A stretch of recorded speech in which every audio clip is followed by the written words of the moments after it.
Man, I gotta tell you, these doors right here are the talk of the city. Like everybody is all over.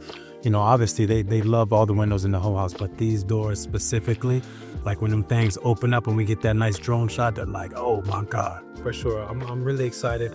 Especially, you know, because everything took a while. You know, the house took a while to be finished, and you know, the windows were like one of the first things to be completed. But I couldn't wait to show the world the entire project and what you guys were able to accomplish, because it's an indoor outdoor kind of feel. Same thing upstairs though, like in my bedroom, you know, it's a very unique kind of bedroom, right? Because it's like 360 windows everywhere, you know. So like when you walk into the room, you almost feel like you're outside as well, and that's the thing that I love most about this house. You guys literally changed the game with what you did here, so I'm really excited for the world to actually get a chance to see it and sink their teeth into it, because I really believe that together we're able to create an art piece. Everybody wants to know where I got my windows and doors done.